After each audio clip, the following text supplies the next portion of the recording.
For our first circuit, we're going to be in a push-up position. I've got a little bit of an elevated position here. You don't have to do that. You can grab dumbbells, kettlebells, parallettes, whatever you have. What's important is that our feet are wide, our core is tight, and our hips are up, and we're pressing our shoulders over top of our hands, pressing them apart. We're going to take 5, 4, 3, 2, 1, get a big full descent, and from here we can either take a knee and reset at the top. That's what most folks are going to be doing here, or we can go 5, 4, 3, 2, 1, and then press back out of it.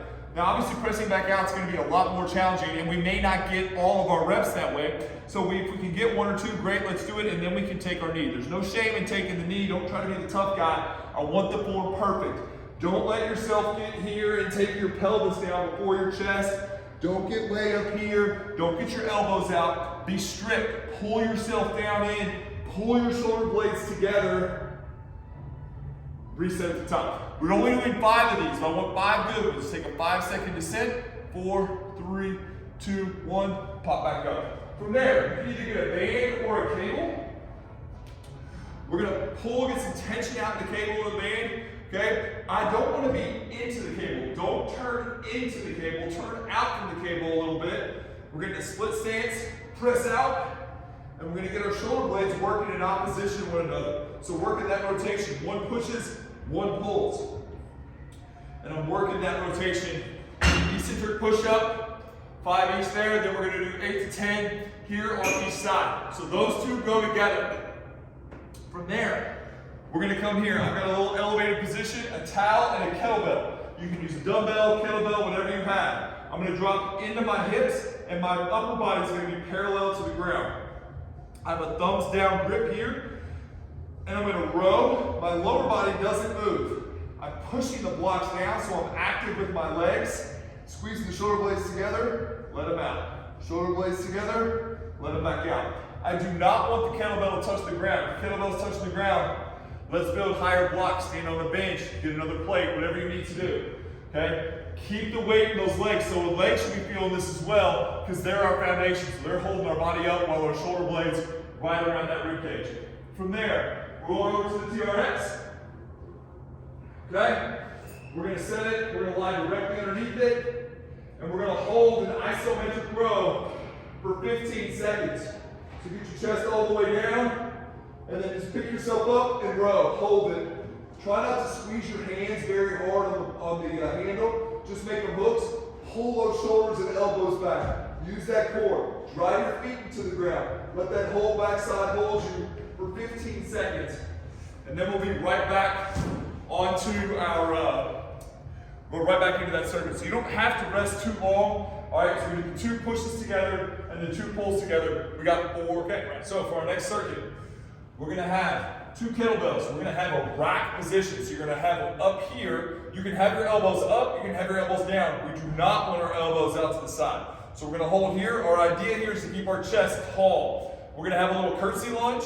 So I'm going to take a step back, and then I'm going to come back up to neutral. I'm going to take the opposite foot and step across. So I'm staying on that same diagonal line, but I am switching legs that I step with. Okay? So I'm going to do 8 here, and then I'll switch to the other side. So now I'll curtsy back with the other leg, come back to neutral, and step forward. And so we're just working some different angles here. It's actually a lot of upper body work, keeping the arms and shoulders up, using that core to keep tight. From there, we're coming over to an incline bench. Light weights here. Get your abs on the bench, push back into the bench with your stomach. Fly out, pause, come back down. Fly out, pause, come back down. I'm not just swinging my arms freely here. I fly out, I control it, and I come back. I'm using my shoulder blades, I'm using my triceps, I'm moving my shoulder blades, I'm using my triceps, my upper back muscles, my rear delts. I'm keeping my proud chest, not dropping forward a whole lot. We're gonna do 12 to 15 there. You'll go back and forth between those 2. This takes a lot of wind out of you. This is a lot for the upper body. Give yourself some rest coming off these before you go into your next set, okay? We do have 4 rounds. From there, we're gonna have a windmill. So you can have 1 kettlebell, 2 kettlebells. You're just gonna hold the corner between your pointer finger and your thumb. So if I'm holding on my right side, my right leg is going to be a post leg. It's going to stay straight.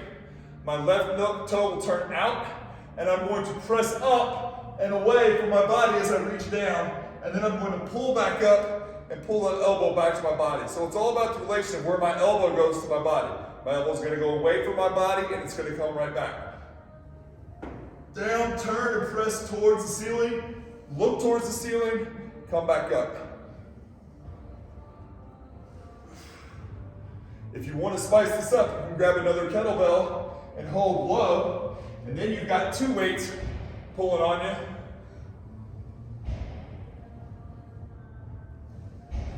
You don't need to curl this weight, just leave it right there and don't move it anywhere. We'll try to get 6 to 8 reps on each side there. Now, I've got the RMT club. We can use the sledgehammer. You can use a medicine ball, but we're going to try to get some big extension, flexion, extension, flexion. So notice I'm extending, I'm getting big, and I am trying to extend my spine a little bit, reaching up high. And then I'm going to flex, I'm going to come down, and there will be some rounding in my back, okay? Here, I'm trying to get a big extension, big flexion. Up, down, up, down, up, down. The RMT club helps me by giving me some momentum shifts so that I have to work on my braking, helps with the core control. It's very skill oriented, so it's a cool investment if you want one. Med ball works for the strength just the same, trying to go heavy.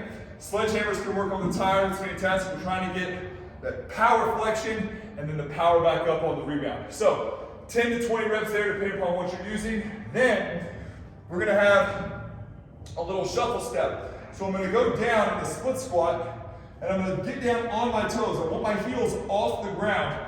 Find your balance, and we're gonna switch. We're gonna switch, and I never come up, and all I'm doing is trying to get a big switch and move quickly. And we're gonna try to go 30 seconds. Don't stand up in this move. You'll have a tendency to wanna stand up, and then all of a sudden, you're just doing this. Stay low. It's gonna stress the ankles, it's gonna stress the knees a lot. It's gonna make them stronger. It's gonna get our heart rate up. You can tell I'm breathing heavy, okay? So, that's our goal there. We're gonna go 30 seconds on the scissor chops. Windmill, 5 to 6 each side. If you're doing low weights, maybe get 8 to 10. But if you start adding the weight, really take those reps down to 5 or 6. Then we have the RMT chop or med ball slam, and then we're doing our scissor jump. 4 rounds of those, and that'll be your workout. Thanks for hanging with us. If you have questions, please shoot them here below. Send them to us. Thanks for hanging. Have a great workout.